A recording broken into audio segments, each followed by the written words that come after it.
တချင်းကောင်းကောင်းလေးတွေရေးတတ်ချင်ပါတလားဒီဗီဒီယိုကိုအစအဆုံးကြည့်လိုက်ပါ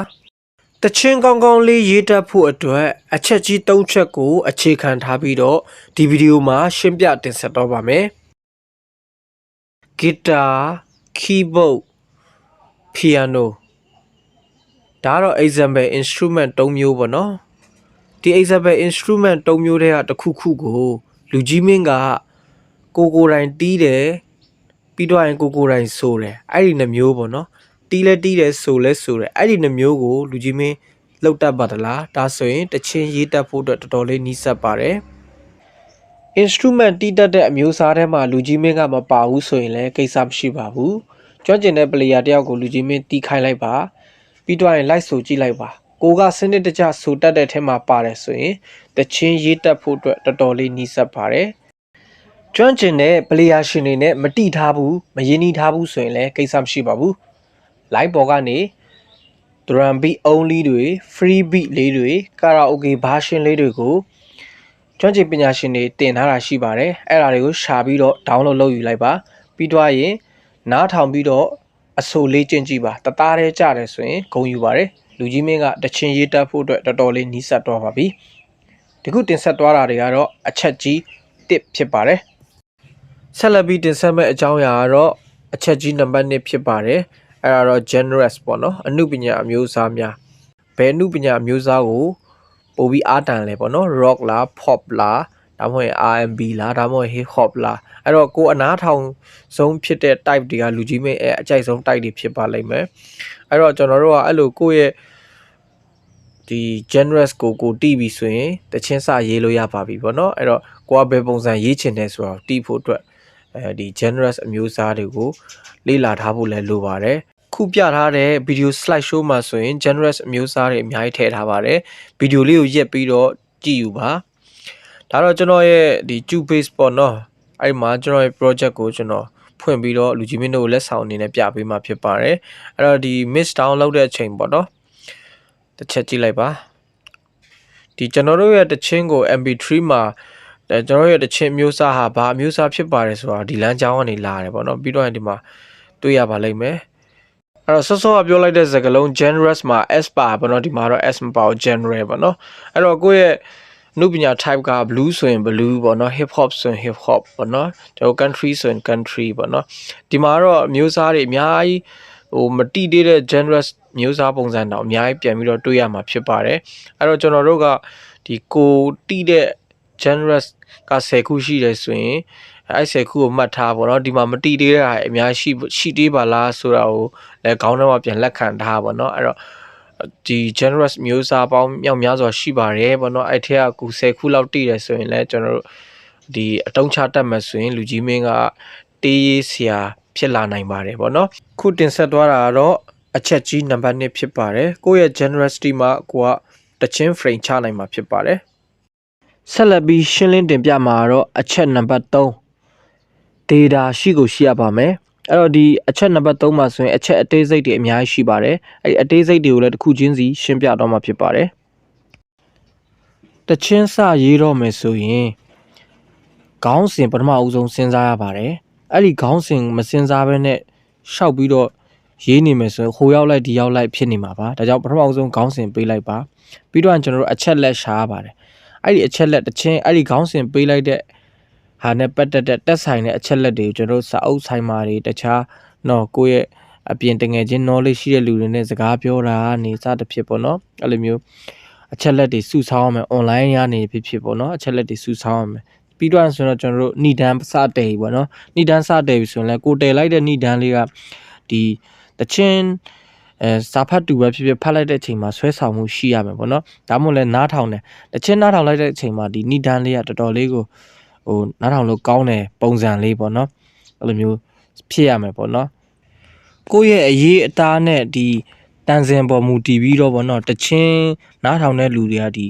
အတွေးအခေါ်တစ်ခုခုပေါ့နော်သူတို့ကိုယ်တိုင်ရေးလိုက်တဲ့အတွေးတွေကိုသူတို့ရှိမှာရောက်သွားတဲ့ပုံစံမျိုးဖြစ်ရမယ်ပေါ့နော်ပြီးတော့ကျွန်တော်တို့ဒီတေးစာသားတွေကိုဒီshort sentence ပေါ့နော်ကျွန်တော်တို့အရန်ကြီးဝေးဝိုက်ပြီးလုံးထွေးအောင်ရေးထားတာတဲ့ဆိုင်ရှင်းရှင်းလေးနဲ့ ဒီကိုပြချင်တဲ့အကြောင်းအရာပေါ့နော်ကိုပေးချင်တဲ့အကြောင်းအရာကိုတုတ်ကြစ်လေးနဲ့ဒီစာသားနဲ့တန်စင်နဲ့အဲ့လိုမျိုးဖြစ်အောင်ကျွန်တော်တို့ချိန်ညှိရမယ်ပေါ့နော်အဲ့လိုမျိုးလောက်တဲ့အခါမှာပေါ့နော်ဒီတချင်းနားထောင်တဲ့အချိန်မှာသူတို့ကနေပေါ့တခုခုပေါ့နော် feeling တခုခုခံစားရတယ်ကိုယ်တိုင်လဲဆိုတဲ့အချိန်မှာဖြစ်တခုခုခံစားရတယ်စာဖတ်တဲ့တူကလည်းတခုခုခံစားရတယ်ဆိုရင်ဒါတချင်းရေးတာတော်တော်လေးအဆင်ပြေတယ်လို့ကျွန်တော်တို့ဆိုနိုင်ပါတယ်ပြီးတော့ကျွန်တော်တို့ဒီတချင်းကိုအဆုံးတတ်တဲ့အချိန်မှာကျွန်တော်တို့တတိထားဖို့လိုတယ်ပေါ့နော်ဖြစ်တယ်လို့အဆုံးမတတ်ပဲနဲ့ဒီကိုယ့်ရဲ့တချင်းဖန်တီးတဲ့ပုံစံအရှိအရန်ကောင်းခဲ့ပြီးဒီနောက်ဆုံးဏိကုံးလေးမကောင်းလည်းအဆင်မပြေဘူးဒါကြောင့်မို့ကျွန်တော်တို့ဒီအရှိဟာတွေနဲ့လည်းအဆင်ပြေအောင်ဒီဏိကုံးကိုလည်းတေးသေးချာချာလေးလုပ်ပေးဖို့လိုပါတယ်ခုတခါ sound structure တချင်းဖွဲ့စည်းပုံဒါကလည်းအရေးကြီးပါတယ်လေ့လာကြည့်အောင် intro ဆိုတာတော့တီးလုံးလာတဲ့အစပိုင်းလေးကို intro လို့ခေါ်ပါတယ် verb ဆိုတာတော့ကျွန်တော်တို့တီးလုံးလာတဲ့အစပိုင်းပြီးတော့နဲ့ vocal နဲ့အတူတူတီးလုံးပြန်ဝင်တာကို verb လို့ခေါ်ပါတယ်အဲ့တော့ verb မှာ verb 1 verb 2ရှိတယ်ပြီးတော့ကျွန်တော်တို့က chorus တန်းမလာဘဲနဲ့ pre chorus လာတာရှိတယ် chorus တန်းလာတဲ့တခြင်းတွေလည်းရှိပါတယ်အဲ့လိုဒီ verb 1 verb 2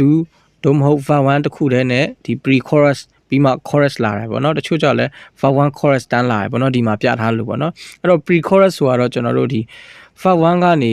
chorus မတွားခင် pre chorus ဆိုတာကြတော့ကျွန်တော်တို့နည်းနည်းပို့ပြီးတော့အရှိန်တင်တဲ့နေရာဖြစ်ပါတယ်တချင်းနားထောင်ကောင်းအရှိန်တင်တဲ့နေရာဖြစ်ပါတယ်ပြီးတော့ chorus ဆိုတော့တချင်းတစ်ပုတ်ရဲ့နားထောင်ကောင်းဆုံးနေရာဖြစ်ပါတယ်ပြီးတော့ကျွန်တော်တို့ဒီ verb 2တို့မဟုတ် verb 3ပေါ့နော်စောစောက verb 1 verb 2 pre chorusဆိုရင်ဒီအောက်မှာ verb 3လာရမယ်ပေါ့နော်အဲ့လိုဖွဲ့စည်းပုံတော့အဲ့လိုပြန်ဖြစ်တော့မယ်တကယ်လို့ကျွန်တော်တို့က verb 1 chorus verb 2ဒါဆိုရင်ပုံထဲမှာပြထားတဲ့အတိုင်းဖြစ်ပြီเนาะပြီးရင် chorus ပြန်တွားပြီးပြီးရင် brave ဆိုတော့ကျွန်တော်တို့ chorus to chorus ပေါ့နော်အနှိမ် chorus ကနေအမြင့် chorus များတော့အဖြစ်အဲ့လိုတွားရပေါ့နော်အဲ့လိုတွားတဲ့အချိန်မှာဒီ brave ကိုတုံးတယ်ပေါ့နော်အကူလေးပါပဲတူလဲပြီးတော့တော့ outro ပေါ့နော် outro ဆိုတော့ကျွန်တော်တို့တချင်းပြီးတော့တဲ့အပိုင်းကိုပြောတာဖြစ်ပါတယ်များတော့အဖြစ် intro ၄ပါးရှိတယ်တချို့ချင်းတွေမှာဆိုရင်10ပါးတွေ့ရတယ်တန်ဖိုအစိတ်တွေမှာဆိုရင်12ပါးတွေ့ရတယ်တချို့ချင်းတွေမှာ intro လုံးဝမပါပါဘူးအဆိုနဲ့အရင်စတာတွေရှိပါတယ် verb 1မှာလည်း4ပါး verb 2မှာလည်း4ပါးအများဆုံးတွေ့ရတယ်ပြီးတော့ pre chorus မှာဆိုရင်လည်းကျွန်တော်တို့4ပါးနဲ့ပဲတွေ့ရတာများပါတယ်ပြီးတော့ chorus မှာတော့များတော့အဖြစ်10ပါးနဲ့တွေ့ရတယ်ပြီးတော့ solo က10ပါးပုံမှန်တွေ့ရတာများပါတယ်တချို့ချင်းတွေမှာ16ပါးရှိတာလည်းတွေ့ရပါတယ်ပြီးတော့ကျွန်တော်တို့ဒီ verb pre chorus ပြီးတော့ brave เนาะ brave မှာဆိုရင်လည်းများတော့အဖြစ်အတုံးပြတာ၄ပါးနဲ့အတုံးပြတာများပါတယ်ပြီးတော့ chorus ပြီး outro เนาะပြီးတော့ဒါပဲခုကျွန်တော်ရှင်းပြတင်ဆက်တဲ့အကြောင်းအရာတွေက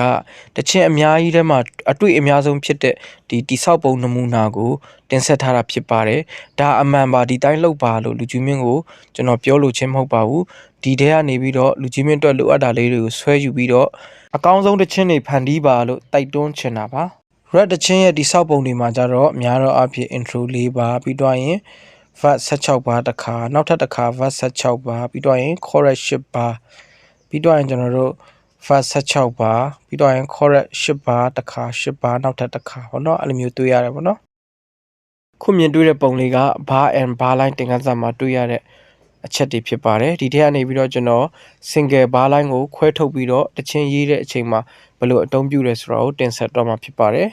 ်တချင်းရေးဖို့အတွက်ကျွန်တော်တို့ A4 စာရွက်တစ်ရွက်ရေဘောပန်ရေလိုပါတယ်အဲ့မှာကျွန်တော် single bar တစ်ခုချလိုက်ပြီးနောက်ထပ် single bar တစ်ခုဆွဲလိုက်ပြီးအဲ့တော့ single bar နှစ်ခုရှိလာပြီဆိုရင်ကျွန်တော်အခန်းပုံစံဖြစ်သွားတယ်အဲ့ဒါကိုစိတ်ထဲကနေပြီးတော့1 bar ဆိုပြီးမှတ်မယ်နောက်ထပ်တစ်ခုထပ်ဆွဲမယ်ဆိုရင်2 bar ဆိုပြီးတော့စိတ်ထဲကနေမှတ်မယ်ကျွန်တော်တို့ရေးပြထားပါတယ်လူကြီးမင်းတော့လိုက်မရေးပါနဲ့ပေါ့နော်အဲ့တော့ဒီ3 bar စသဖြင့်ထပ်ဆွဲလိုက်မယ်ဆိုရင်4 bar ပေါ့နော်အဲ့တော့ကျွန်တော်တို့က4 bar စာတချင်းစရေးမယ်ပေါ့နော်အဲ့လိုမျိုးလေးတချင်းရေးတဲ့အခါ time signature လည်းအရင်အရေးကြီးပါတယ်ဒါကတော့နမူနာပုံလေးဖြစ်ပါတယ်၄ပါးစာတချင်းရေးမယ်လို့ဆုံးဖြတ်ထားတဲ့အတွက်၄ပါးချထားပြီပေါ့နော်အဲ့မှာကျွန်တော်တို့ကသူ့ဘေးမှာ time signature ကပ်ပေးဖို့လိုပါတယ် time signature ဆိုတာဒီလို24ဒါမှမဟုတ်34ဒါမှမဟုတ်44ပေါ့နော်ကဏ္ဍနဲ့ပြလိုက်မယ်အောက်ကဟာအမြဲတမ်းဒီ note တန်ဖိုးကိုပြောပြီးတော့ဒီအပေါ်ဟာတော့ရိုက်ချက်ကိုပြောတာဖြစ်ပါတယ်အဲ့တော့ C8 ပဲဖြစ်ဖြစ်ပေါ့နော်98ပဲဖြစ်ဖြစ်အပေါ်ကမှန်တယ်မြအကုန်လုံးရိုက်ချက်အောက်ကတော့ note တွေကိုပြောတာဖြစ်ပါတယ်24ဖြစ်တဲ့အတွက်1 2နောက်တစ်ပါးလဲအဲ့လိုပဲ1 2 1 2စသဖြင့်အဲ့လိုရည်တွက်တော့မှာ1 2ဒါပါပဲ ခုတစ်ခါ3 4 1 2 3 1 2 3 1 2 3 1 2 3ခုတစ်ခါ4 4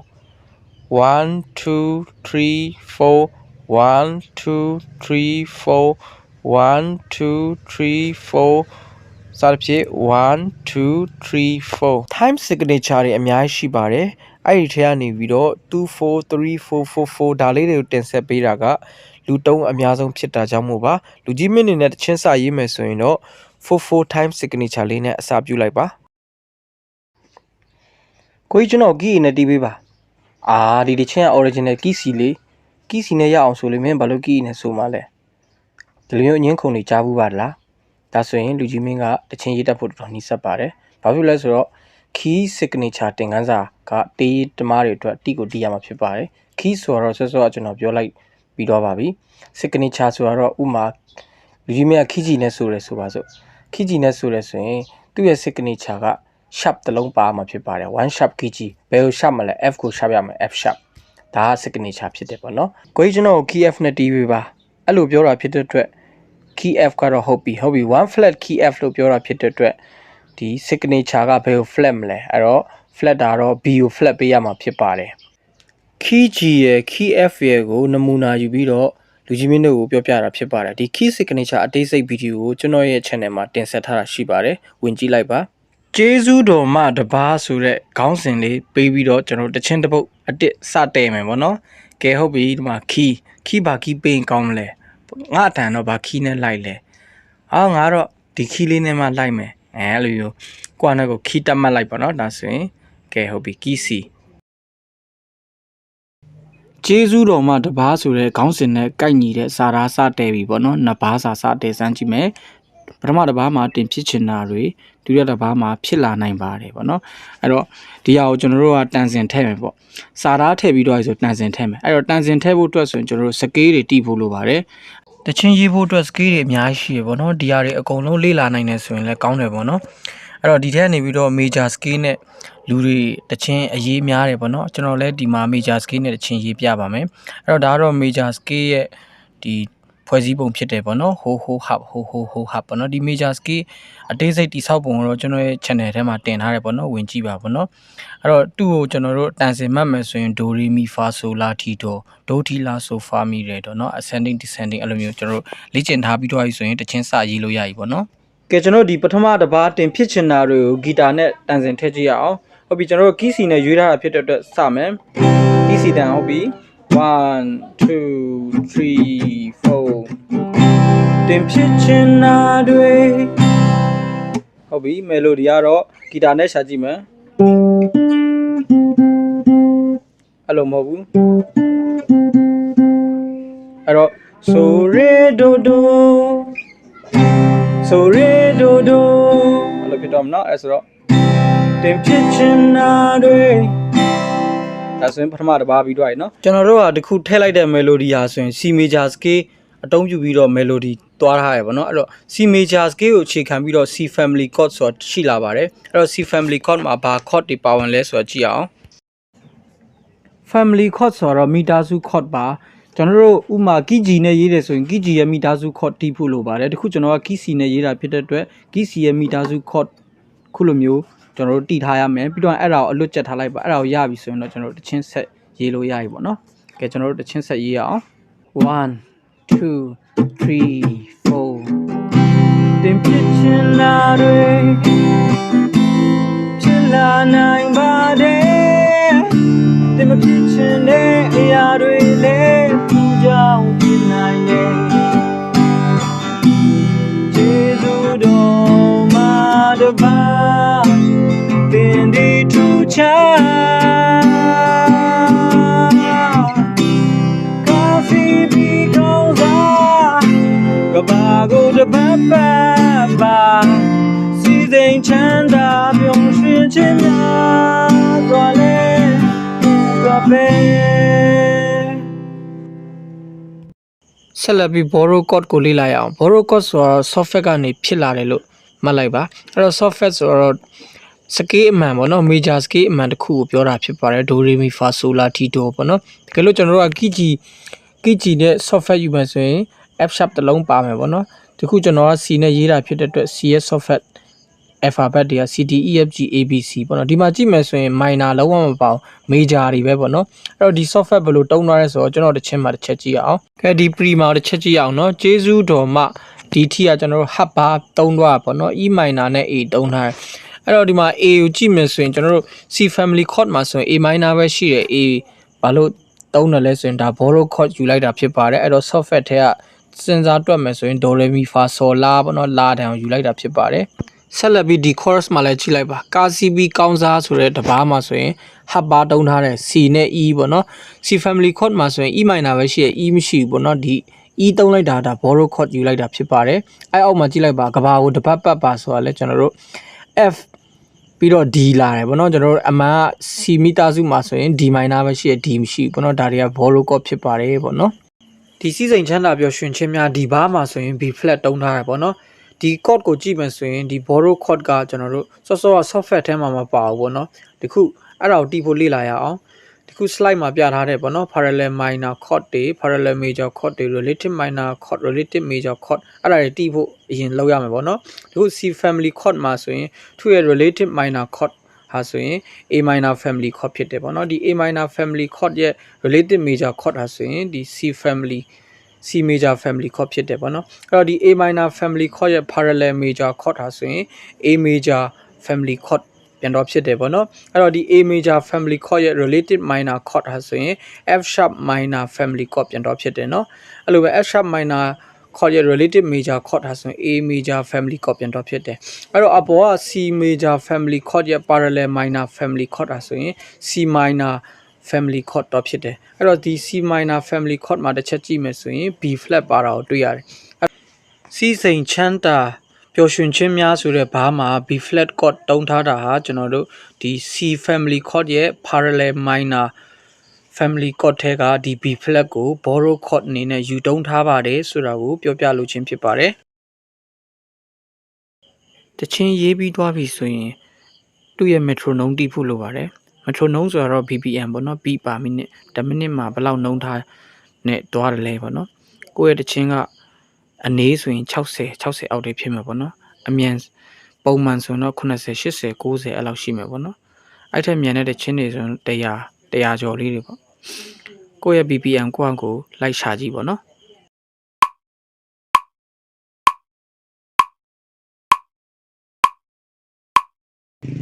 အစကနေဆွေးနွေးရမယ်ဆိုရင်ခေါင်းစဉ်ရေးမယ်ပြီးတော့ရင်တေးတေးဆိုကပ်ပေးလိုက်ပေါ့နော်ပြီးတော့ရင်ဘာကီးလဲဆိုတော့တတ်မှတ်ပေးမယ်ပြီးတော့ကျွန်တော်တို့ time signature တတ်မှတ်မယ်ပြီးတော့ရင် intro ပေါ့နော် intro တတ်မှတ်မယ်ပြီးတော့ရင်တချင်းရဲ့အနေအမြန် BPM ပေါ့နော်အဲ့ကောင်တတ်မှတ်ပေးမယ် tempo ဘယ်လောက်လဲပေါ့နော်ပြီးတော့ကျွန်တော်တို့ verb ကိုရေးမယ် verb ရေးပြီးတော့တော့ preset ရေးမယ် pre ထည့်ခြင်းထည့်မထည့်ခြင်းလည်းရတယ်နော်ပြီးတော့ chorus ရေးမယ် chorus ရေးပြီးတော့တော့ကျွန်တော်တို့ဒီ solo ပေါ့နော် solo တတ်မှတ်ပေးမယ်ဟုတ်ပြီ solo ရေးပြီးတော့ဆိုတော့ကျွန်တော်တို့ဒီအပေါ်ကဖြစ်တဲ့ verb pre chorus